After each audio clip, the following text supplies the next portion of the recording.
ભરૂચ પાલિકા કચેરીમાં પીવાના પાણીની સમસ્યા. કોંગ્રેસના નગરસેવકોએ કુલરની વ્યવસ્થા કરી.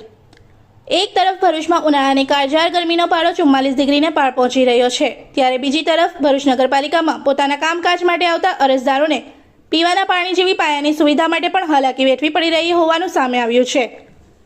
જન્મ મરણ વિભાગ સહિતના વિભાગોમાં આવતા નાગરિકોએ પીવાના પાણીની વ્યવસ્થા ન હોવાની ફરિયાદ ઉઠાવતા મામલો ચર્ચાનો વિષય બન્યો હતો.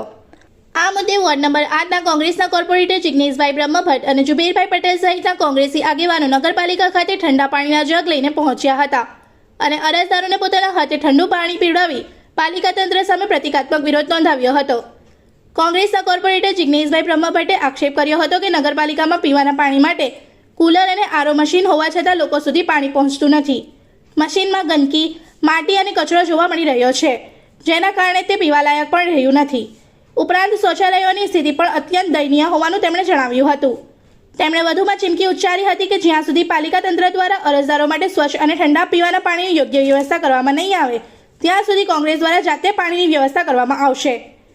બીજી તરફ સમગ્ર મામલે ભરૂચ નગરપાલિકાના મુખ્ય અધિકારી હરીશભાઈ અગ્રવાલે સ્પષ્ટતા કરતા જણાવ્યું હતું કે જન્મ મરણ અને આવકના દાખલા માટે આવતા અરજદારોને ધ્યાનમાં રાખી આજથી ઠંડા પાણીના જળની વ્યવસ્થા શરૂ કરવામાં આવી છે. સાથે જ બંધ હાલતમાં રહેલા કુલર અને આરો મશીનના રિપેરિંગ અને સર્વિસિંગ માટે પણ સૂચનાઓ આપી દેવામાં આવી હોવાનું તેમણે જણાવ્યું હતું. ગરમીના કપરા સમયમાં નગરપાલિકા જેવી જાહેર સંસ્થામાં પીવાના પાણી જેવી મૂળભૂત સુવિધા માટે લોકો તરસ્યા રહેતા હોવાના દ્રશ્યો સામે આવતા પાલિકા તંત્રની કામગીરી સામે અનેક સવાલો ઊભા થયા છે. કાલે લગભગ 2 થી 2.5 વાગ્યાના ગાળામાં એક પોસ્ટ અધિકારી જે સિનિયર સિટીઝન હતા એમની જોડે 5-7 લોકો આવેલા. તેમણે અમને એવું કીધું કે જિગ્નેશભાઈ તમે યાર મ્યુનિસિપાલિટીમાં ચૂંટાઈને જાઓ છો, આટલા બધા લોકો ત્યાં ગાડી ચૂંટાઈને જાય છે, 44 લોકો ચૂંટાઈને જાય છે, છતાંય અરજદારોને પાણીની પીવાની વ્યવસ્થા નથી. મેં કીધું ના ભાઈ તમે ચિંતા ના કરો, કાલથી અમે પોતે પાણીની વ્યવસ્થા કરીશું જ્યાં સુધીને મ્યુનિસિપાલિટી નહીં કરે ત્યાં સુધીને. અને અહીંયા આવીને જોયું તો આ મશીન તમે જોઈ શકો છો, પાણીનું મશીન એકદમ ફેલ છે, કેટલા વખતથી બંધ છે. અંદર કચરા પેટી જેવી હાલત થઈ રહે. મારા ધ્યાનમાં આ મશીન કોઈ ડોનેટ કરેલું મશીન છે. જો ડોનેટ કરેલું જો મશીન તમે હાંચવી ના શકતા હોય તો આપણે ઢાંકણીમાં પાણી લઈને ડૂબી મરવું જોઈએ. ભરૂચ શહેર એટલે નર્મદા નદીના કિનારે વસેલું શહેર છે, ફક્ત દર્શનથી પાવન થવાય. અહીંનું પાણી જો કચ્છ, કાઠિયાવાડ અને રાજસ્થાન, MP, મધ્યપ્રદેશ બધી દરેક જગ્યાએ આપી શકતા હોય તો આપણા ભરૂચની જનતા કેમ આપણે નગરપાલિકાની અંદર પીવાનું પાણી ના આપી શકીએ?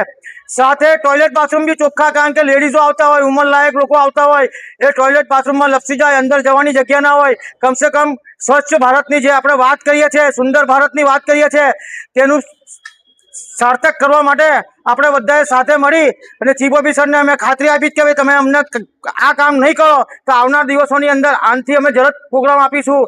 લોકો માટે છે નગરપાલિકા, નળ, ગટર ને રોડ ને પાણી ને લાઇટ, એનો અર્થ થાય છે નગરપાલિકા, નહીં કે કોઈ સ્વરાજ્ય યોજના છે.